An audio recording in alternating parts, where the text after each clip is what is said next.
So today we got to talk about the expansion draft, and the way we got to. One thing I have to say is that people do not understand it. Fans do not understand the expansion draft, and that's okay, because the main thing is that fans are losing their mind that their teams are not being predicted to keep unrestricted free agents. The only time a team in this scenario should keep an unrestricted free agent is if that unrestricted free agent is potentially going to get cored. So if you guys don't know, and not only get cored, be one of the top 2 unrestricted free agents. So in the expansion draft, teams are only allowed to draft. Well, they're allowed to draft unlimited unrestricted free agents. But if they want to guarantee they keep an unrestricted free agent, they have to draft them and core them.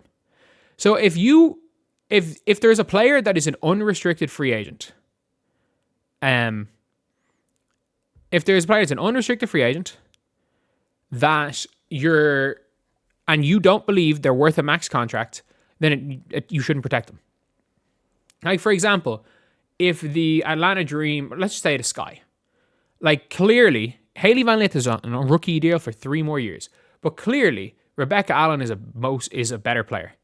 And if you're the Sky and you want to keep Rebecca Allen, or you want to keep Onyenwere on the team, or you want to keep Rachel Bannum, the only way that Rachel Bannum ends up on an expansion team is either she chooses to go to an expansion team, which she can do anyway, or they core her.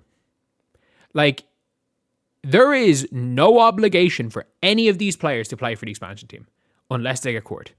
So if, let's just say, they take Rachel Bannum, and you're a Sky and you're like, oh, why do we let Rachel Bannum walk?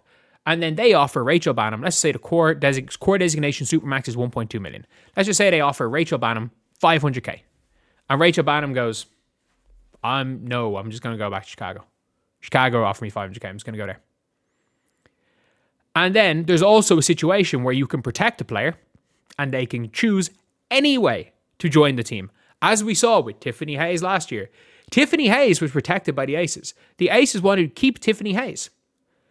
And they knew the Valkyries were going to take her. So what ended up happening? The Valkyries took Kate Martin, who is a player on a rookie deal for another couple of years, giving them so much roster flexibility, and then just said, we're going to take Tiffany Hayes anyway. We're going to give her a max contract anyway. And that's the thing where people are wondering about weird picks. It's like, why the Fever would protect Michaela Timpson over Sophie Cunningham. Do you think one of these two teams is going to pay Sophie Cunningham $1.2 million, a supermax, over Sykes or an Enrique or an Azare? No, I don't think they're going to do that. I don't think they will. Like, there are players that you can draft, you can get in this expansion draft that will bring in fans, maybe not Sophie Cunningham level, that will bring in kind of some fans, as we've seen with Kate Martin. Go draft Caitlin Chen, you get the UConn fans. Like, you can always do that. But yeah, it is an interesting one when it comes to this. People just don't really understand. Like, realistically, the only players that anyone's could draft from the Fever is, you can see Chloe Bibby is a reserved contract, which means that if they draft Chloe Bibby's not allowed to negotiate with another team. She's not allowed to negotiate with another team. You have exclusive rights if you are the Portland Fire or the Toronto Tempo. You have exclusive rights with Chloe Bibby.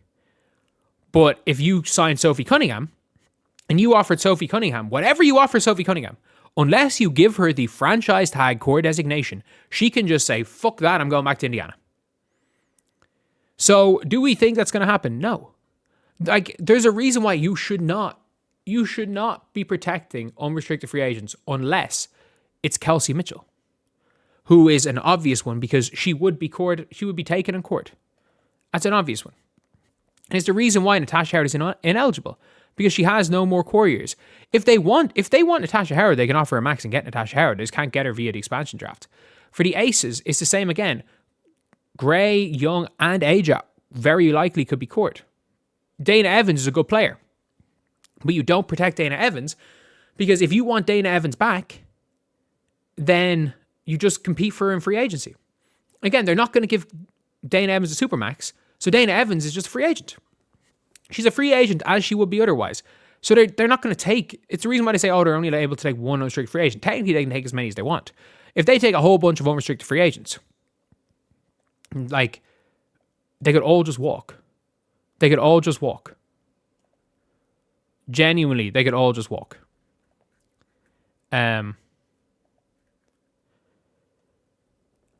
So, yeah, LA Sparks. And this is the biggest one. Being like, why would LA Sparks... why would the LA Sparks not keep Azurá Stevens? Because Azurá Stevens is probably leaving anyway. They can't afford to keep her.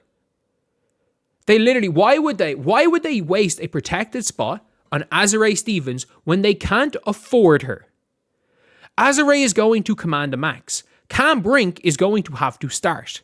Unless you plan on keeping Cam Brink sitting on the bench, you are then paying a max contract Azurá Stevens to sit on the bench. That is why they're not protecting Azurá Stevens. That's why Azurá Stevens is going to be one of the core designated players in this expansion draft. Because even if you could protect 6, I don't even think they would... I think they would protect, potentially Ray Burrell. I think they would protect Ray Burrell over Azurá Stevens. The reason is that Ray Burrell is a reserve free agent. She can only negotiate with the LA Sparks. Julie Alamon is restricted, which means that the Sparks can match it whatever for Julie Alamon, and Julie Alamon's exceptional. So you've got this lineup here now where Azurá Stevens becomes available. Why does she become available? Because if you are not going to be able to keep Azurá Stevens. Even if you protect Azurá Stevens, let's just say you protect Azurá Stevens and you lose Julie Alamont. You are going to have to enter free agency and try to find a better point guard than Julie Alamont, which is hard to do for this specific team beside Kelsey Plum. It's hard to find a better point guard than Julie Alamont for the price that Julie Alamont's going to go for, because there is always a little bit of for a player who is going to be guaranteed playing in the World Cup and maybe has to leave a bit early for their national team. It could be a little bit tricky with that one. So she might end up signing for a little bit less to stay with the Sparks. So you've got Julie Alamon there. And then you have Cam Brink, Dearica Hamby, Kelsey Plum. The only way you protect Azurá Stevens is if you're getting rid of Dearica Hamby. And the thing is that you could protect... Let's just say, again, they protect Azurá Stevens over Julie Alamont. They lose Julie Alamont in the expansion draft. But then Indiana come in and offer Azurá Stevens a max. Do the LA Sparks have enough money to give Azurá Stevens a max? Probably not. And you've also lost Julie Alamont. And to replace Julie Alamont, you have to spend near a max contract anyway. So it's it makes so much sense why they wouldn't protect Azurá Stevens, because everyone's an unrestricted free agent. And even still, there is a world where neither team takes Azurá Stevens and she just becomes an unrestricted free agent anyway. Because if you are wasting protected spots in unrestricted free agents, they can leave anyway. Like, the reality is that nobody is paying a supermax for Sophie Cunningham. They're not going to pay a supermax for Sophie Cunningham. So Indiana Fever, whether they protect Sophie Cunningham or not, are in the exact same position as they would be in if Sophie Cunningham protected or unprotected. They'd be in the exact same position. And it's the same with the Minnesota Lynx when it comes to Bridget Carleton. The reality is the Toronto Tempo are probably going to offer Bridget Carleton a max contract. So if it turns out that Bridget Carleton can't, or they can't, well, not turns out, if they offer a max contract, Minnesota Lynx can't afford to keep Bridget Carleton. So you hope that she's taking the expansion draft so you don't lose anybody else. But if you then go and lose Bridget Carleton, it's not like, not that it's not the end of the world, like Bridget Carleton's big, but if you go and protect Bridget Carleton and you lose somebody else in the expansion draft, the likelihood is that Bridget Carleton's going to go anyway, because you can't afford Bridget Carleton anyway. So there's no point. You make your choices. There's a good chance you're not going to be able to afford Carleton anyway. So that's kind of one of the things the expansion draft people don't really understand. If you are protecting no team is going to protect an unrestricted free agent that is not a max contract player. Or they might want to get rid of them, like your Azuré's, well, not even Azurá, like your Brittany Sykes or who else? Arike maybe.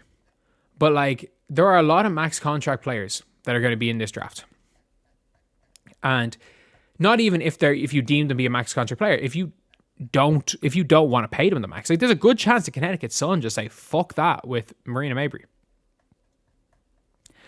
There's a good chance they just let Marina Mabrey walk, because if you have a player that you don't think you can afford in free agency, you have to let them walk via the expansion draft. You do, and it's unfortunate. It is unfortunate for some of these players, but fans don't understand how the expansion draft works, and that's basically it. Because everyone's going mad about, and we'll talk about it again in a video ranting about it, but Fever fans go mad about them wanting to keep KK over Sophie. It's like, oh, Sophie's gone, why are we keeping Lexi? Because Sophie Cunningham is not going to be taking the expansion draft. If Lexi Hull was in the expansion draft or KK Timpson's in the expansion draft, guaranteed to be kept.